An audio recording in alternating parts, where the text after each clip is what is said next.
अध्याय 18 मोक्ष संन्यास योग भाग 8।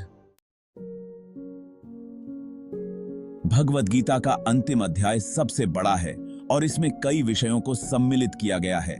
अर्जुन संस्कृत में प्रायः प्रयुक्त होने वाले दो शब्दों संन्यास और त्याग के संबंध में प्रश्न पूछने के साथ संन्यास के विषय पर चर्चा प्रारंभ करता है।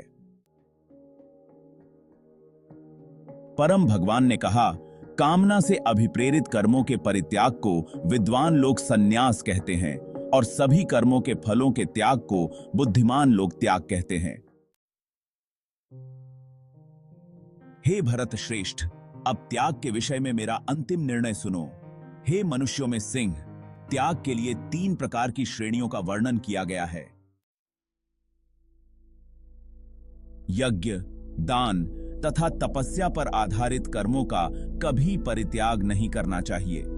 इन्हें निश्चित रूप से संपन्न करना चाहिए। यज्ञ, दान तथा तपस्या वास्तव में महात्माओं को भी शुद्ध करते हैं। नियत कर्तव्यों को कभी त्यागना नहीं चाहिए। मोहवश होकर निश्चित कार्यों के त्याग को तमोगुणी कहा जाता है। जब कोई कर्मों का निष्पादन कर्तव्य समझकर और फल की आसक्ति से रहित होकर करता है, तब उसका त्याग सत्वगुणी कहलाता है। वे जो न तो अप्रिय कर्म को टालते हैं और न ही कर्म को प्रिय जानकर उसमें लिप्त होते हैं, ऐसे मनुष्य वास्तव में त्यागी होते हैं। वे सात्विक गुणों से संपन्न होते हैं और कर्म की प्रकृति के संबंध में उनमें कोई संशय नहीं होता।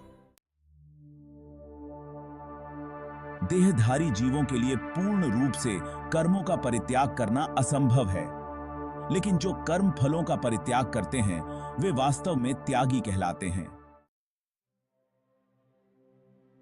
जो निजी पारितोषिक के प्रति आसक्त होते हैं, उन्हें मृत्यु के पश्चात भी सुखद, दुखद और मिश्रित 3 प्रकार के कर्म फल प्राप्त होते हैं। लेकिन जो अपने कर्म फलों का त्याग करते हैं, उन्हें न तो इस लोक में और न ही मरणोपरांत ऐसे कर्मफल भोगने पड़ते हैं। हे अर्जुन, अब मुझसे सांख्य दर्शन के सिद्धांत में उल्लिखित समस्त कर्मों को संपूर्ण करने हेतु 5 कारकों को समझो, जो यह बोध कराते हैं कि कर्मों की प्रतिक्रियाओं को कैसे रोका जाए। शरीर, कर्ता, विभिन्न इंद्रियां, अनेक प्रकार की चेष्टाएं और विधि का विधान अर्थात भगवान ये 5 कर्म के कारक हैं। शरीर, मन या वाणी से जो भी कार्य संपन्न किया जाता है, भले ही वह उचित हो या अनुचित, उसके ये 5 सहायक कारक हैं। वे जो इसे नहीं समझते और केवल आत्मा को ही कर्ता मानते हैं, अपनी दूषित बुद्धि के कारण वे वस्तुओं को उनके वास्तविक रूप में नहीं देख सकते। जो कर्तापन के अहंकार से मुक्त होते हैं और जिनकी बुद्धि मोहग्रस्त नहीं है, यद्यपि वे जीवों को मारते हैं, तथापि वे न तो जीवों को मारते हैं और न कर्मों के बंधन में पड़ते हैं। ज्ञान, ज्ञान का विषय और झाता ये कर्म को प्रेरित करने वाले 3 कारक हैं। कर्म के उपादान, स्वयं कर्म और कर्ता ये कर्म के 3 घटक हैं।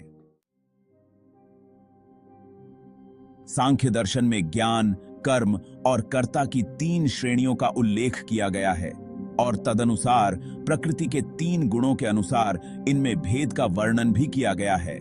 इन्हें सुनो और मैं तुम्हें इनका भेद बताता हूं।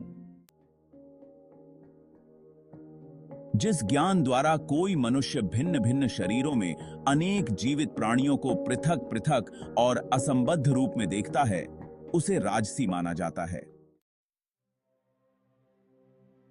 वह ज्ञान जिसमें कोई मनुष्य ऐसी विखंडित अवधारणा में तल्लीन होता है जैसे कि वह संपूर्ण के सदृश हो और जो न तो किसी कारण और न ही सत्य पर आधारित है, उसे तामसिक ज्ञान कहते हैं। जो कर्म शास्त्रों के अनुमोदन के अनुसार है, राग और द्वेष की भावना से रहित और फल की कामना के बिना संपन्न किया जाता है, वह सत्वगुण प्रकृति का होता है। जो कार्य स्वार्थ की पूर्ति से प्रेरित होकर मिथ्या, अभिमान और तनावग्रस्त होकर किए जाते हैं, वे रजोगुणी प्रकृति के होते हैं। जो कार्य मोहवश होकर और अपनी क्षमता का आकलन, परिणामों, हानि और दूसरों की क्षति पर विचार किए बिना आरंभ किए जाते हैं, वे तमोगुणी कहलाते हैं। वह जो अहंकार और मोह से मुक्त होता है, उत्साह और दृढ़ निश्चय से युक्त होता है, ऐसे कर्ता को सत्वगुणी कहा जाता है। जब कोई कर्ता कर्म फल की लालसा, लोभ, हिंसक प्रवृत्ति, अशुद्धता, हर्ष एवं शोक से प्रेरित होकर कार्य करता है, उसे रजोगुणी कहा जाता है।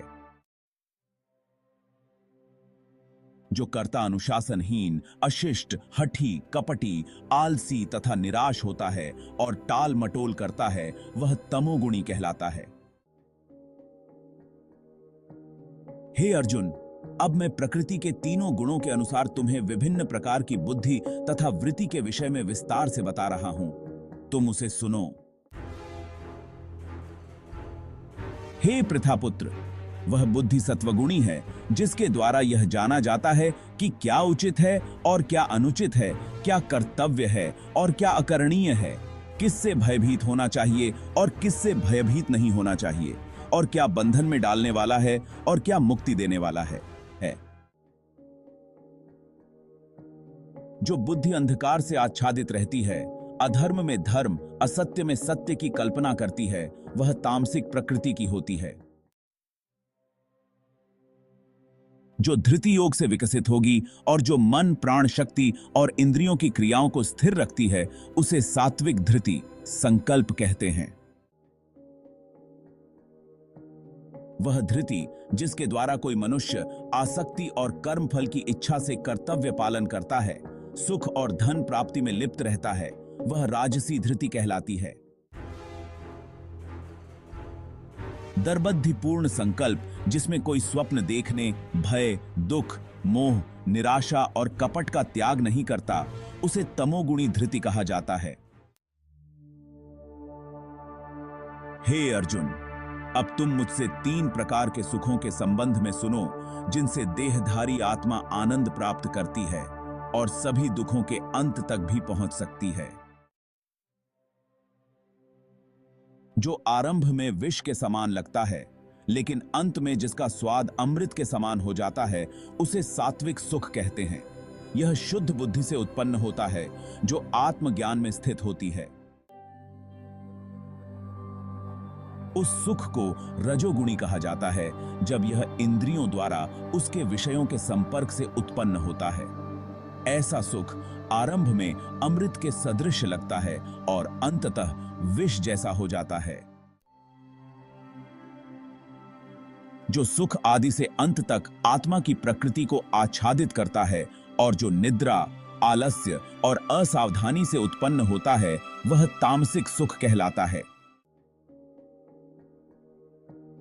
इस भौतिक क्षेत्र में पृथ्वी और स्वर्ग के उच्च लोकों में रहने वाला कोई भी जीव प्रकृति के इन 3 गुणों के प्रभाव